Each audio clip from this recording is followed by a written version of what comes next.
October ఈ నెల పేరు వింటేనే రాష్ట్ర ప్రజల వెన్నులో వణుకు పుడుతుంది. ఉరుము ఉరిమినా, మెరుపు మెరిసినా వారిలో ఆందోళన మొదలవుతుంది. చిన్నపాటి గాలి వీచినా రైతులు అల్లాడిపోతారు. పైలిన్, హుద్హుద్, ఆంపన్ ఇలా పేరేదైనా ఎక్కడ తీరం దాటినా రాష్ట్రంపై తీవ్ర ప్రభావం చూపాయి తుఫాన్లు. ఈ సీజన్లో బంగాళాఖాతంలో విపత్తులు పొంచి ఉంటాయి. గతంలో అక్టోబర్ నెలలో వచ్చిన తుఫాన్లు ప్రాణ, ఆస్తి నష్టాలను తీవ్రంగా మిగిల్చాయి. ఏటా అక్టోబర్లో రాష్ట్రానికి తుఫాన్ల ముప్పు తీవ్రంగా ఉంటుంది. నైరుతి రుతుపవనాలు సెప్టెంబర్ నెలాఖరులో వెనక్కి మళ్లుతాయి. ఈశాన్య రుతుపవనాలు పుంజుకుంటాయి. ఈ సమయంలో అండమాన్ సముద్రంలో అల్పపీడనాలు ఏర్పడడానికి వాతావరణ పరిస్థితులు అనుకూలిస్తాయి. క్రమేణా వాయుగుండాలు తుఫాన్లుగా మారతాయి. ఈ విపత్తులన్నీ ఆంధ్రప్రదేశ్ లేదా ఒడిషా తీరాలు దాటి ప్రళయం సృష్టిస్తాయి. ప్రాణ, ఆస్తి నష్టాలు మిగులుస్తాయి.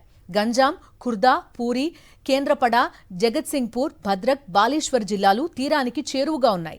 తుఫాన్ల ముప్పు వీటికి ఎక్కువ. రాష్ట్రానికి 480 కిలోమీటర్లు తీరం ఉంది. 1999 అక్టోబర్ 18న గోపాల్పూర్, 29న జగత్సింగ్పూర్ జిల్లా ఎరసమ వద్ద తీరాలు దాటిన తుఫాన్లు తీవ్ర ప్రాణ, ఆస్తి నష్టాలు మిగిల్చాయి.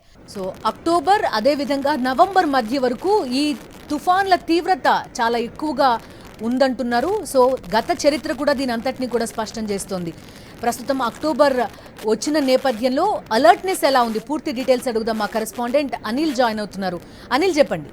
థ్యాంక్ యూ బిందు. సాధారణంగా అక్టోబర్ నెల అనేసరికి ఏపీకి తుఫాను ముప్పు పొంచి ఉంటుందని వాతావరణ నిపుణులు అంచనా వేస్తుంటారు.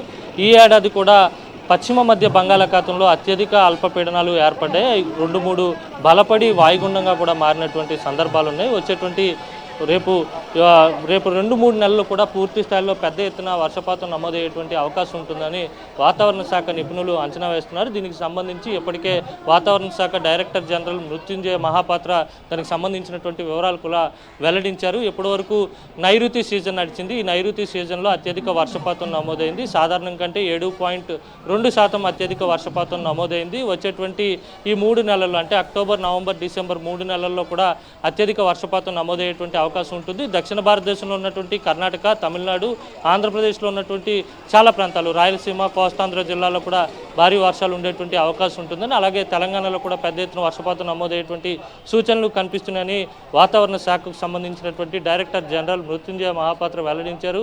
సాధారణం కంటే 12% అత్యధికంగా వర్షపాతం నమోదయ్యేటువంటి సూచనలు ఉన్నాయని వాతావరణ శాఖ నిపుణులు అంచనా వేస్తున్నారు. ఇప్పటివరకు చూస్తే కనుక అక్టోబర్ నెలలో పెద్ద ఎత్తున తుఫాన్లు సంభవించేటువంటి అవకాశం ఉంటుంది. పశ్చిమ మధ్య బంగాళాఖాతంలో ఏర్పడేటువంటి అల్పపీడనాలు మరింత బలపడి వాయుగుండంగా మారి ఆ తర్వాత తుఫాన్గా మారి తీవ్ర తుఫాన్గా కూడా వచ్చేటువంటి అవకాశం ఉంటుంది.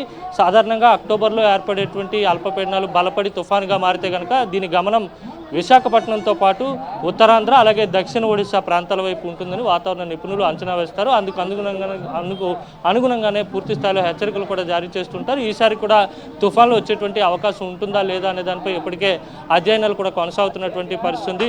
హుదూద్ వంటి తుఫాన్లు కూడా అక్టోబర్ నెలలోనే వచ్చాయి. హుదూద్ ఎంతటి విలయం సృష్టించిందో ప్రతి ఒక్కరికి కూడా ఇంకా కళ్ళ ముందే కదలాడుతూ ఉంది.